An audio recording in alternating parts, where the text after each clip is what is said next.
Hello everybody, my name is Katie and welcome back to my channel, and for today's video I'm showing you the day in the life of a PGY1 pharmacy resident in her pediatrics and NICU rotation. So my rotation starts at 7 in the morning, so I begin my day by waking up at 5:45. I then brush my teeth, do my hair, and get dressed. For breakfast today, I'm having a bagel with cream cheese. I am now packing my lunch, which consists of leftovers, so that was quite simple. I am also including some pomegranate seeds as a snack during my break. I then drive to work and arrive there around 6:40 to 6:45ish in the morning. I then walk into the pharmacy to drop off my stuff. Then I walk up to the pediatrics floor where I will be working from. So my first responsibility is NICU, the neonatal intensive care unit. And so starting at 7 in the morning, I look at these NICU patients and I perform a chart review, looking to see if there's any recommendations that I could potentially bring up during rounds, which NICU rounds begin at 8:30 in the morning and end around 9 to 9:15ish. And also during this time, as well as throughout the remainder of the day, if there's any inpatient chemo, I'm in charge of managing that as well. So we actually did have a kid admitted to get his 3-day treatment for this cycle.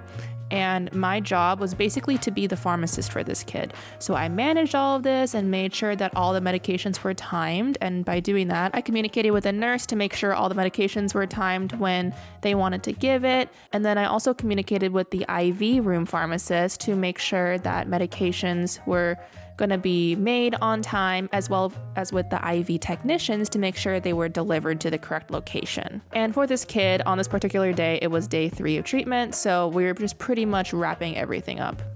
But then after NICU rounds, it is time to take my 15-minute break. And so during that break, I had my pomegranate seeds that I packed this morning. And then I returned to the floor to work on reviewing the inpatient pediatrics patients. So that is my next responsibility. So same way as in the NICU patients, I performed a chart review, assessed if there was anything that I could potentially bring up as recommendations during rounds. And the pediatric rounds start at 11 in the morning. So then after rounds, I would finish up any chart reviews for NICU and inpatient pediatric patients that I wasn't able to get to, depending on what was happening in the morning. And then if I did find something, I would message the provider and I would ask them about the recommendation and kind of propose that. Ideally, you would like to get this done before rounds, that way you could talk to them in person. However, sometimes that just doesn't happen. So then if that's the case, I would still want to message the provider, even though it is after rounds. And then I would also address any sort of questions that came up from like nurses or hospitalists. We basically sat at like the station next to the nurses' charge desk. So they knew where to find us. And if they had any sort of questions about anything, they would ask us. And when I say us, I mean me as well as my preceptor. Then I would take my 30-minute lunch at a convenient time, which it typically ends up being somewhere between 12 to 1 p.m.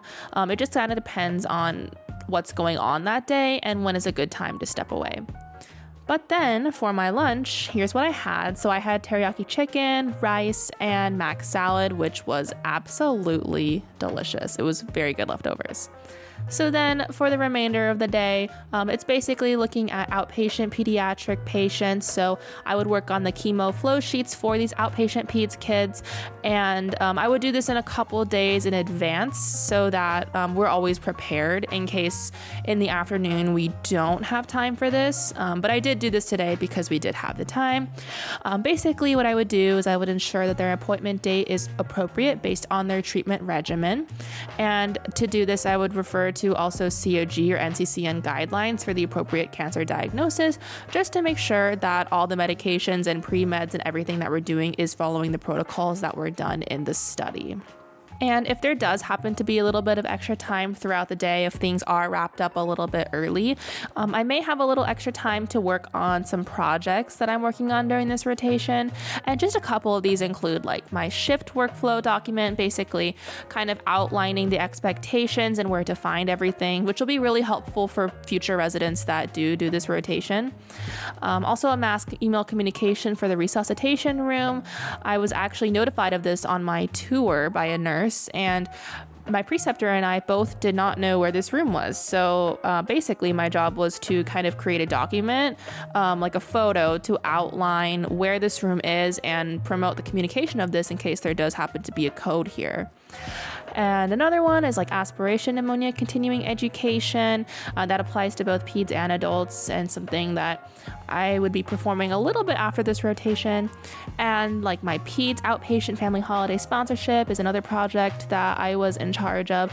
Basically, this project time that I had, if I had it in that day, it would just be any of these, and all of these I could work on and kind of just get those things done. But my shift does end at 17:30. So then after my shift, I drive home, I take a shower, and eat dinner. And for dinner today, I had some home-cooked Korean food since my parents visited recently, so that was really nice. And then I did some project work for a few hours. I ate dessert, which was so delicious. And then I did some more work before going to bed around 9:30 p.m.-ish. Thank you so much for watching, and I'll see you next week for another video. Bye!